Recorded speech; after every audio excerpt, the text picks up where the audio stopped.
Okay. Today we're going to talk about how you motivate yourself and how you can keep motivation throughout the semester. The first thing we want to talk to you about is setting SMART goals. Your SMART goals are the ones that are specific, measurable, action-oriented, realistic, and timely. We have SMART goals on the other side. Which I don't know. Ours consisted of making a goal tree, which a goal tree is when you figure out your main objective. My main objective is to get an A in every class in my college career. And that will be your top goal, which will place right here.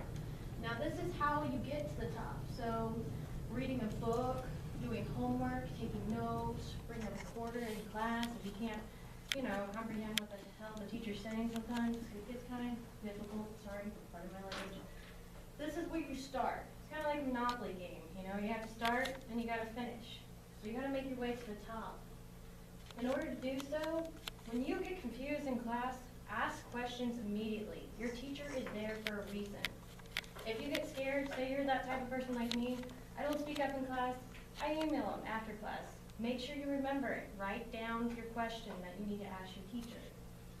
Okay, and that's my goal tree. And my goal tree consists of graduating college. And by doing that, you'll have to pass all your classes, which kind of goes along with Cindy's of getting good grades. And how you can do that is actually attending class and paying attention, doing your homework, passing your tests. If there's any extra credit in a class and you know you're going to need it, do the extra credit because it helps immensely. I had a biology class, and if I wouldn't have done all the extra credit, I probably would have failed.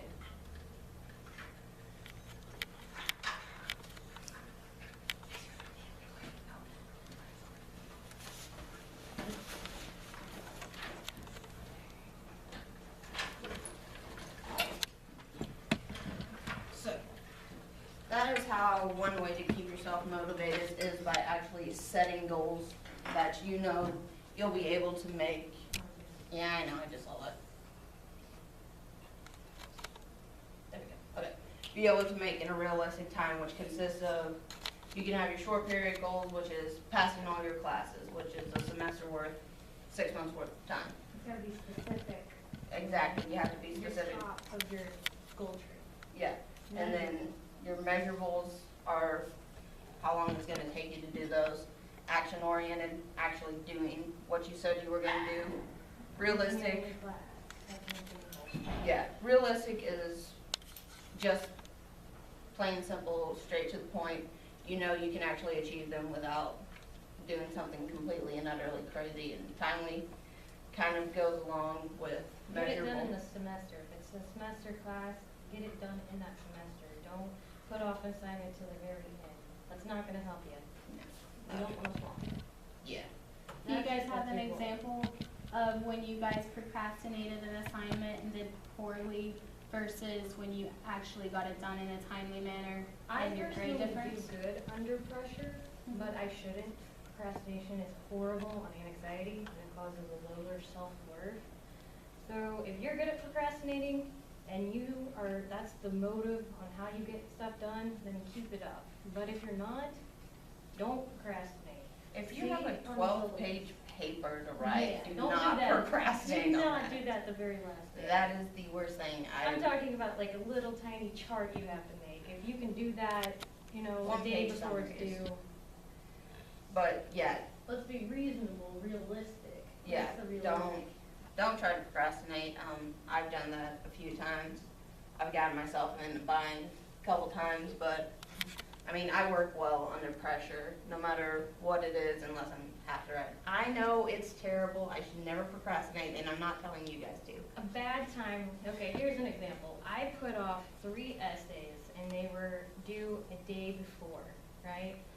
And I only had an hour to complete all 3 essays. And I got 2 essays done and I told my teacher I just can't get this one done. I flunked on that essay and that sucked. And that put a damper on my grade. I got a B. So don't do that. Don't do it. Yeah. Just Be realistic about your procrastination. don't procrastinate. It makes life easier. Yeah. All right, so another thing that'll help you keep motivated is external rewards. That basically means like if you went and you passed say you didn't think you were gonna pass a test and you ended up getting an A in the test. You go out, you treat yourself to a movie, you can go bowling, you can go get ice cream, do something fun because you've earned it, because you've gotten that A that you didn't even think you were gonna get.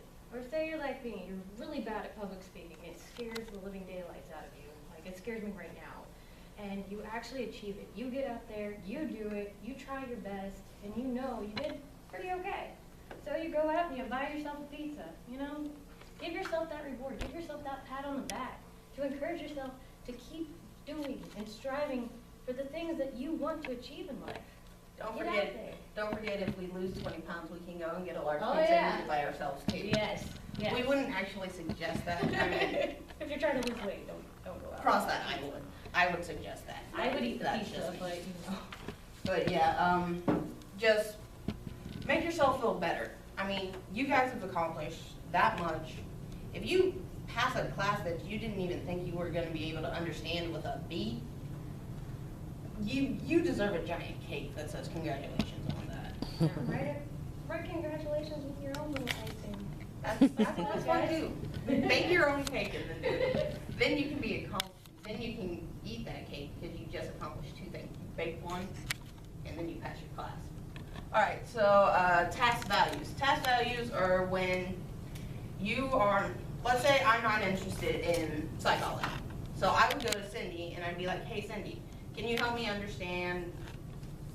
I don't know. Psychology. Yeah, psychology. Skinner's theory. Exactly, Skinner's theory. I would go to somebody who knows what they're actually talking about and talk to them to try to get that information to where I could understand it a little bit more and try to not necessarily push me towards it, but understand how people's minds work a little bit more, I would say. Like, my task is this upcoming psychology exam. It's hard. I don't want to do it. I really don't want to study for it, but I got to. I got to because I need to get my psychology degree. I want to become a trauma therapist. So you do the things you don't want to do so you can achieve in life. Some things are going to be roadblocks, but you got to get past that roadblock. And, you know, the best way to help yourself in school, say you're struggling with mathematics, hang out with some math people, man. They'll teach you all you need to know. They'll help you. Yeah. And if you hang around them, you're going to pass that math test. And that way you can even gain some new friends from it. So it's a double bonus right there. You can learn math and you can gain new friends, which is kind of what our second point was, find people who are interested in the task. Another example that I could give is if I was interested in figuring out how to make budgets, I would go to somebody or a group of people who's good at personal finance and hang around them and see if they could help me figure out a way to make a budget that would fit me. Interest. Interest is a fun one. It is study games, kind of like bingo. You can come up with things, Jeopardy. Jeopardy is actually a really fun one. Oh, yeah, that's really funny. If you can figure out ways to make your chapters go along with Jeopardy, so much fun. And then working with a partner, because you guys can keep each other in sync, be quizzing each other back and forth after a certain amount of time, and just actually enjoying it instead of just sitting in your room by yourself, unless that works for you. I mean, people have different study habits, but working with a partner is always fun. My personal study habit is I have my roommate back there, and she helps me a lot. You know, I'll type up the ideas, and we'll write it down on some flashcards, and she'll be like, "What's Skinner's theory? Was he the dude with the id and the superego? No, that's not. Oh. So then we go through it a whole bunch of times, and eventually I learn it. Yeah. It sucks. And I feel like I'm not that bright, but I eventually get it. And that could be kind of like a game, too. Yeah, it is. Making flashcards and doing stuff can also be Because considered it a game. challenges you, just like a video game, man. I'm Yeah. a big geeker. I'll challenge myself, and I'll be like, "Oh, give it up," and then I'll go back to it. You're a big geeker. Sometimes you need to take a 5-minute break. Yes. Yeah, and we also, That will help. that's another thing. Help seeking. Talking to your professors and your TAs. Your TAs are your teacher's assistants. They're like seniors who are helping out your teachers, and a lot of them are actually really good help. There is a girl in the science department, I think her name's Amber. She was a TA for my Earth and Space Science class, and she was actually really helpful. And then going and actually talking to the professors, that's always a good Always help. email your professors, that will help. And if you have good relations with your teachers, it'll help out in the long run too, for if you like need references or something like that. Attending workshops, kind of like this one we're in right now. Last semester, Cindy and I also did a workshop over MLA and APA formatting. And so that's another way you could seek help. And Another way you can seek help is through your student coaches. If you need help, ask them. They will set you up with tutors in the Academic Success Center that will help you with any subject that you need. We are here for you guys. yeah, and if there isn't a tutor in the Academic Success Center, each department has their own tutors, like in whichever building they are, we will find you a tutor.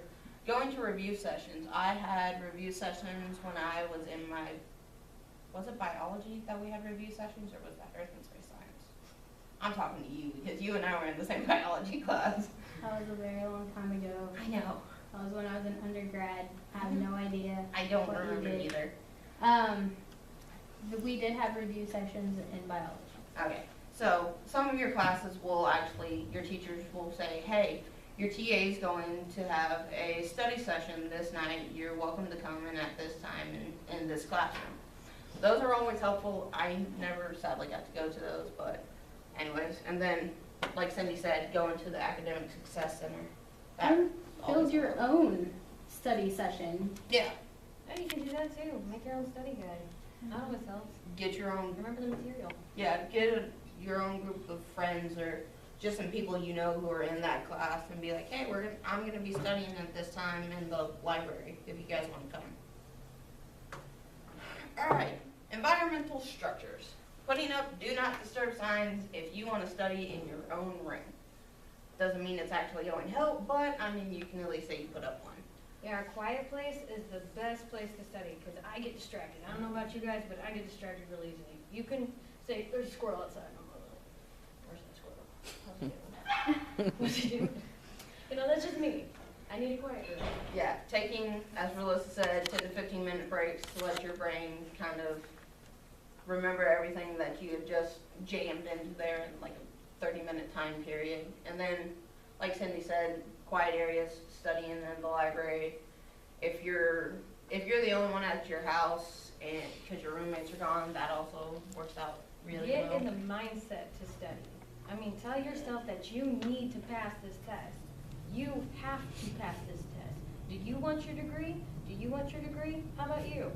Well, you gotta get in the mindset. Say, I can do this, I will do this, and I get this done now.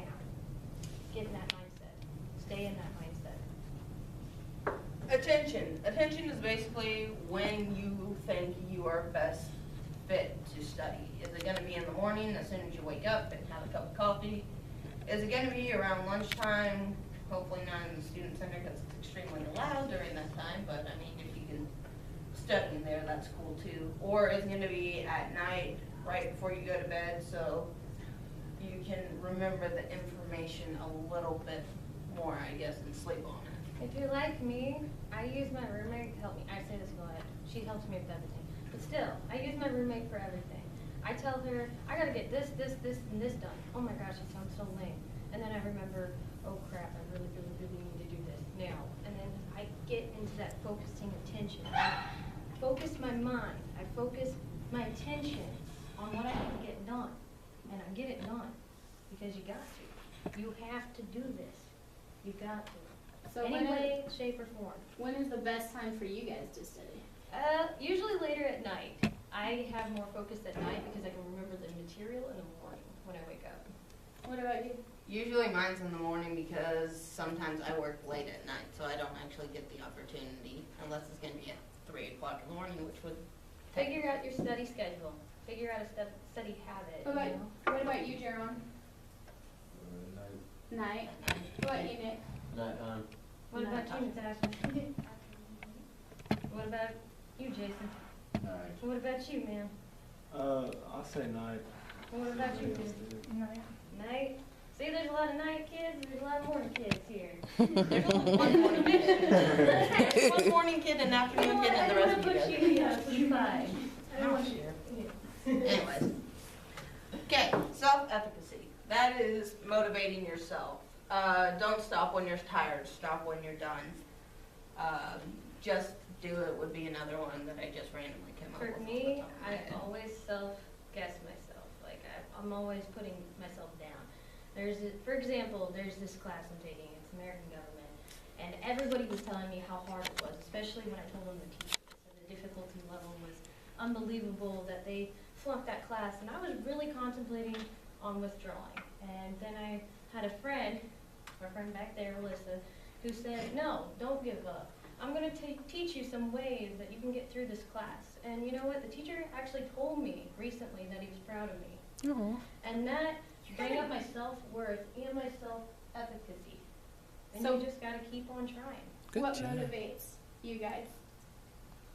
When I have friends that help me, that push me through my rough time, I like people. I want to be a trauma therapist.